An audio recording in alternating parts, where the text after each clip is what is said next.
पद्मावती जय रमापते, जगदल की जय जगतपते, पद्मावती जय रमापते।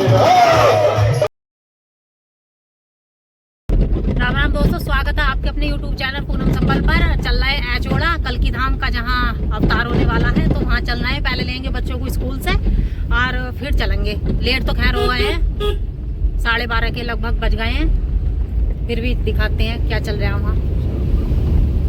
ये देख सकते हैं सड़क का विकास भी हमारे यहाँ हो ही रहा है।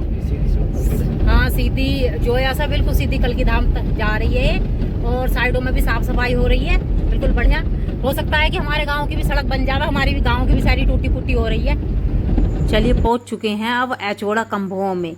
श्री कल की धाम विश्व का एक अनूठा धाम होगा, जिसमें भगवान श्री हरि विष्णु के 10वां अवतार के 10 अलग अलग गर्भगृह होंगे। जन जन के हृदय तक श्री कल की भगवान की भक्ति पहुंचाने के लिए श्री कल की पीठाधीश्वर आचार्य प्रमोद कृष्णम जी निरंतर रूप से कार्य कर रहे हैं। 18 वर्षों के कठोर तप और एक लंबे संघर्ष के बाद 19 फरवरी 2024 को वो शुभ घड़ी आई। और जैसा कि आप देख ही रहे हैं कि ये मेन गेट पर पहुंच चुकी हूँ और शोर शराबा है। आप मेरे पीछे देख ही रहे हो, लगातार शोर हो रहा है, जनरेटर चल रहा है, तो यहाँ भी लोग अच्छा नहीं बन पाएगा। जेसीबी का शोर भी है ज़्यादातर, जेसीबी। और इधर देख सकते हो मिट्टी का टीला है ये, और भी अंदर जाके दिखाऊंगी। ये मिट्टी इधर से उठाकर अभी इधर लगाई है, इधर मंदिर की नींव रखी जाएगी जो अंदर, तो उसके लिए उधर मिट्टी का टीले से आप अनुमान लगा सकते हो।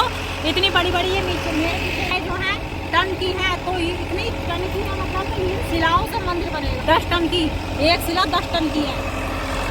चलिए लेकर चलती हूँ अंदर। और इधर देख ही रहे हैं लगातार खुदाई चालू है और जेसीबी लगी हुई है, काम बिल्कुल चल रहा है। उधर सत्संग है, आचार्य जी अपना वाणी से सत्संग कर रहे हैं। सुगमता से, सहजता से ओमपाल जी ने अपनी भावनाओं की अभिव्यक्ति की। उसके लिए मैंने जो ये बात कही है, सादगी, सहजता, सुगमता, सरलता, सौम्यता, ये जो 5 चीजें हैं, यही व्यक्ति को साधु बनाती हैं। और जिसमें ये 5 चीजें नहीं है, इसका मतलब है वो सत्य से दूर है, और जो सत्य से दूर है वो सत्य नहीं हो सकता।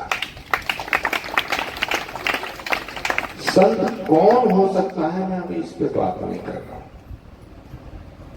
मैंने इतना कहा, इतना समझिए, जिसमें सरलता ना हो, सादगी ना हो, सत्यता ना हो, सौम्यता ना हो।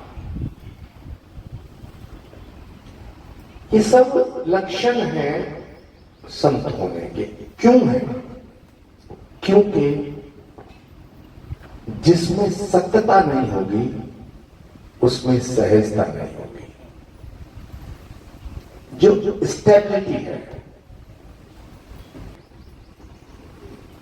जितना सत्य के दूर व्यक्ति होगा उतना वो अनस्टेबल होगा। तुमने बहुत से लोग देखे, वो जैसे आते हैं तो चारों तरफ देखते हैं, फिर उन्हें लगता है कि यार, फिर उनसे कहो साथ में बैठ जाइएगा, तो बैठेंगे, फिर अधूरे मन से बैठेंगे, फिर एकदम 10 सेकंड बाद उठ जाएंगे, फिर इधर से तो उसे बुलाएंगे, अरे, फिर दूसरे को, कभी किसी के पेट में उंगली करेंगे, कभी किसी के कंधे पर हाथ मारेंगे, फिर उनसे कहो साथ जल पी लो, फिर पानी पियेंगे, पानी पीते पीते कुछ और कर्म करेंगे, फिर यहाँ से उठेंगे, वहां से देखेंगे। मतलब उनमें अब इसका हरकत और मानसिकता, ये दोनों को थोड़ा अलग रखना पड़ेगा। जो अनस्टेबल है, समझ में ना कि वो सत्य से दूर है। जो सत्य के जितना निकट है उसमें स्टेबिलिटी होगी, वो अपनी बात पर टिकेगा। ऐसे नहीं कि मंच पर खड़े होकर टिकेगा, सभा में खड़ा होगा तो टिकेगा, घर में टिकेगा। पंचायत होगी तो टिकेगा ना, वो अगर अकेले में भी होगा तो उसमें भी टिका रहेगा।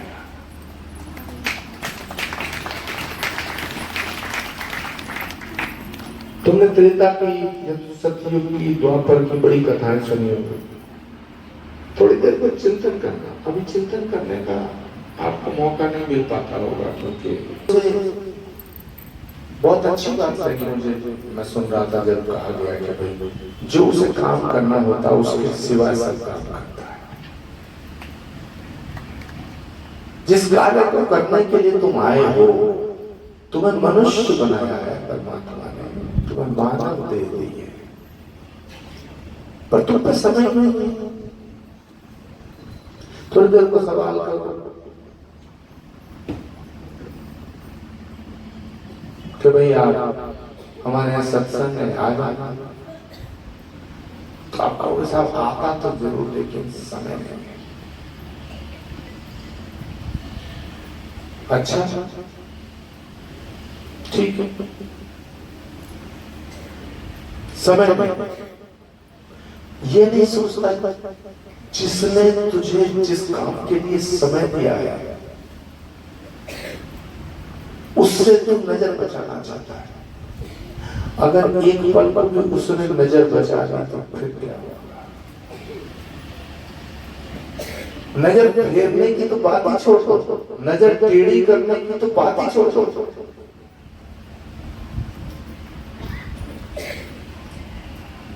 सच बात तो ये है कि हमें कहा गया है कि पूरी पृथ्वी पे, पूरे ब्रह्मांड में जितने प्राणी हैं उनमें मनुष्य सबसे ज्यादा बुद्धिजीवी है। मुझे लगता है कि मनुष्य से बड़ा गधा कोई नहीं है।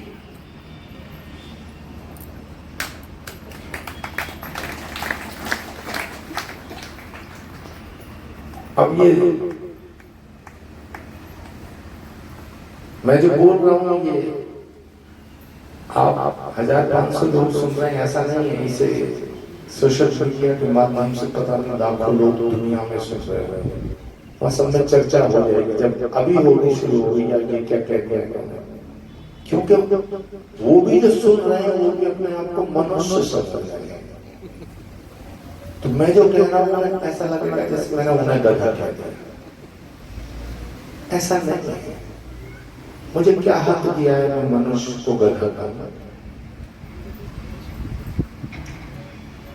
मुझे कोई अधिकार नहीं है, लेकिन मुझे ये भी अधिकार नहीं है कि मैं गधों को मनुष्य कहूं।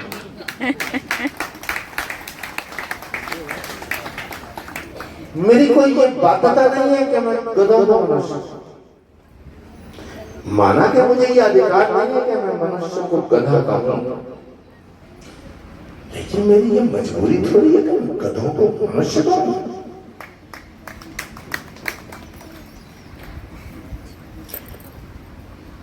अब मैं इस बात को थोड़ा और इसका विश्लेषण करना चाहता हूं और फिर आप घर जाके सोचो।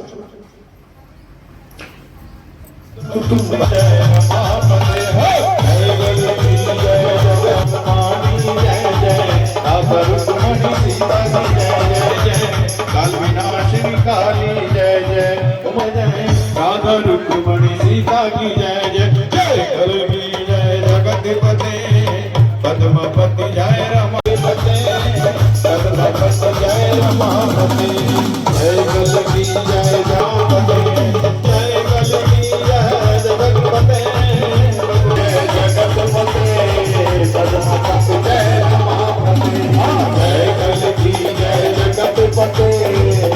आज उनके नाम का सत्संग हुआ, पुष्प अर्पित करते हैं। जैसा कि आचार्य जी ने बताया ही, आचार्य जी की ये बड़ी बहन थी और इन्होंने भी संकल्प लिया था कि मेरे सामने ही कल की धाम का मंदिर बन जाए, लेकिन ऐसा नहीं हो। भगवान आत्मा को शांति दे। और अब देखो मंदिर बन रहा है, इनके नाम का सत्संग भी हो गया। और ये जो आप शिलाएं देख रहे हो, ये माननीय प्रधानमंत्री जी आए थे यहाँ और ये शिला की पूजा उन्होंने ही की थी। बहुत ही अच्छा लगा। इसी के साथ अपनी वाणी को विराम देती हूँ। धन्यवाद दोस्तों, राम राम।